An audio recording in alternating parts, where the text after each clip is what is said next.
Конституции четко прописано. Единственным источником власти в государстве является народ. Надо развернуться к народу, с людьми надо общаться.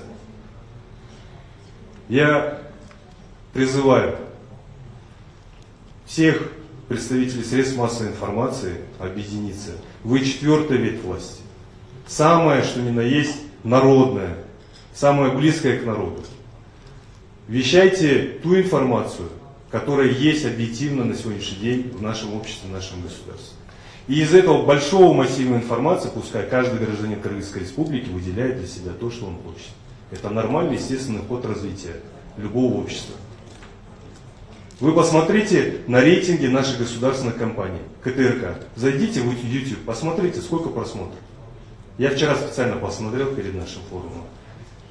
300 просмотров, 400 просмотров, не больше 1000. Вы посмотрите на здесь присутствующие СМИ, их просмотры. 50 тысяч, 100 тысяч, 200 тысяч. Тысячами измеряются просмотры. Это о чем говорит? О том, что вы даете ту информацию, которая объективно отражает ситуацию на сегодняшний день в нашем обществе. Об этом надо задуматься. Огромная у нас армия троллей, фейков. Только депутат или любой другой гражданин Кыргызской республики хочет высказать свою принципиальную позицию, он подвергается просто уничтожению информационному со стороны этих ботов, как здесь вот мой коллега сказал.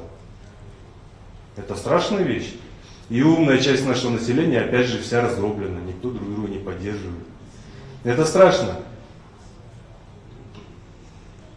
Когда в обществе превалирует безразличие, это общество обречено.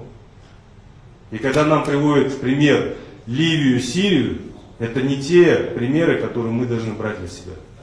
Мы развитое государство, мы демократическое государство, у нас свободное общество. Мы на это должны ориентироваться.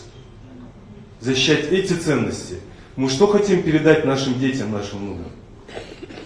Об этом надо думать.